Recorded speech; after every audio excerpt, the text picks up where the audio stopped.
আমি তানিয়া। আমার বয়স 18+। আমি একজন সাধারণ পরিবারের মেয়ে। বাবা মা চাইতো আমাকে একটা ভালো পরিবারে দিয়ে দেবে। আমি লেখাপড়া করে এখন একটা চাকরি করি। একদিন আমার বিয়ের জন্য একটা সম্বন্ধ আসে। বাবা মার খুব পছন্দ হয়ে যায়, কিন্তু ছেলের মা বাবার আপত্তি আছে তাদের বাড়ির বউ যেন চাকরি না করে। এদিকে আমি তো একটা চাকরি করি, তাই বাবার কথা ভেবে আমি চাকরিটা ছেড়ে দিলাম আর আমাদের বিয়ে হয়ে গেল। বেশ ভালোই কাটছিল। বছর 2 হয়ে গেল আমাদের বিয়ে হয়ে গেছে। হঠাৎ একদিন আমার স্বামীর ব্যবসায় খুব ক্ষতি হলো। তারপর থেকে আমার স্বামীর মন খারাপ থাকে। আমাদের পরিবারটা আস্তে আস্তে কেমন খারাপের দিকে চলে গেল। আমার একটা ছোট পুত্র সন্তান আছে, পরিবারের শ্বশুর শাশুড়ি আছে। আস্তে আস্তে আমাদের খারাপ অবস্থা হতে লাগলো। তারপর আমার বর একদিন আমাকে বলল, দেখো না, তুমি যদি একটা কাজ খুঁজে পাও তাহলে হয়তো আমাদের এই ছোট্ট সন্তানকে আমরা বড় করতে পারবো। বরের কথা শুনে আমি দিন রাত এক করে একটা কাজের খোঁজ করলাম। পেয়েও গেলাম একটা ব্যাংকের চাকরি। তারপর থেকে বর আমার বাড়িতে থাকে, ছেলেকে সামলায়, শ্বশুর শাশুড়ি বাড়ির অন্য সব কিছু কাজবাজ সামলায়, আর আমি কাজে যাই। এভাবে বেশ ভালোই কাটছিল। আমাদের যে একটা অভাব অনটন ছিল সেটা কেটে গেল। এদিকে বড়ও তার ব্যবসাতে মন দিল। আস্তে আস্তে তার ব্যবসাটাও দাঁড়িয়ে গেল। এভাবে প্রায় 2 বছর আবার কেটে গেল, আমাদের সচ্ছলতা ফিরে আসলো।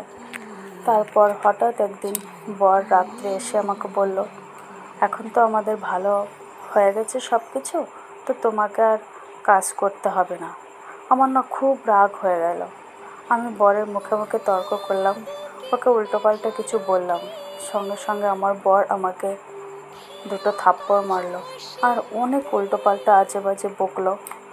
আমি কিছুই বললাম না, আমি নীরব হয়ে থাকলাম, কেননা আবার যে আমাকে পিটাবে তার জন্য। তারপর আমার বর লাস্টে বলল, কাল থেকে যদি তুমি কাজে যাও তোমার ঠ্যাং ভেঙে ঘরে বসিয়ে রাখবো।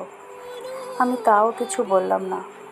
বর আমার রুম থেকে অন্য রুমে চলে গেল ঘুমানোর জন্য, আর আমি সারা রাত কেঁদে কেঁদে একসার হলাম, একটু ঘুমোতে পারিনি।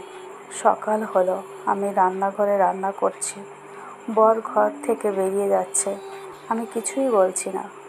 যখন সে চলে গেল আমি ব্যাগ গুছিয়ে ছেলেকে নিয়ে বেরোবো, এই সময় আমার শাশুড়ি এসে আমাকে বলল, কী গো বৌমা, কোথায় যাচ্ছ তুমি?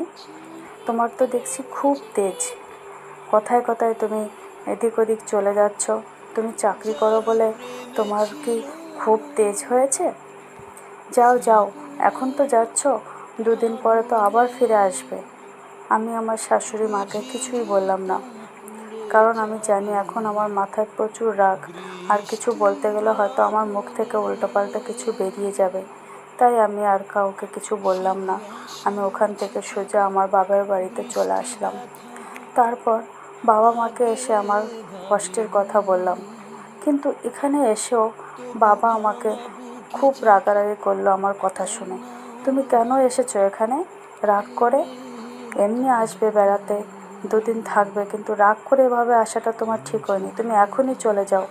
আমার আরও কষ্ট হলো। মা বলল, দেখ, এখন মাথা গরম করিস না, 2 দিন ভেবে চিন্তে কাজ কর। আমার দিকটা কেউ বুঝলো না, আমার শুধু কষ্টই পেতে হলো।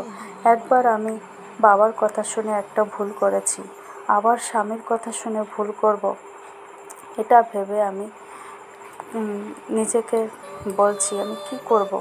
তখন আমি বাবার বাড়ি থেকেও বেরিয়ে আসলাম।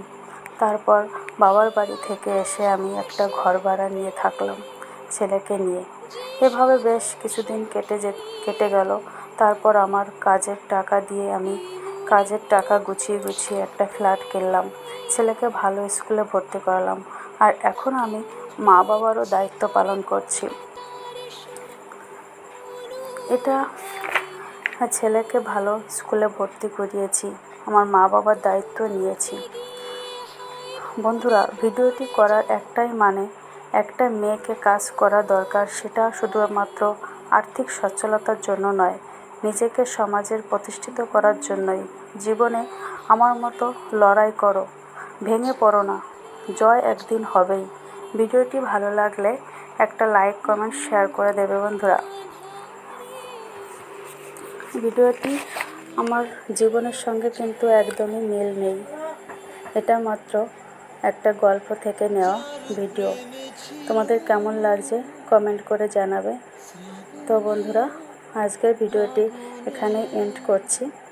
সবাই ভালো থেকো, সুস্থ থেকো, দেখা হবে আবারও। গুড নাইট বন্ধুরা।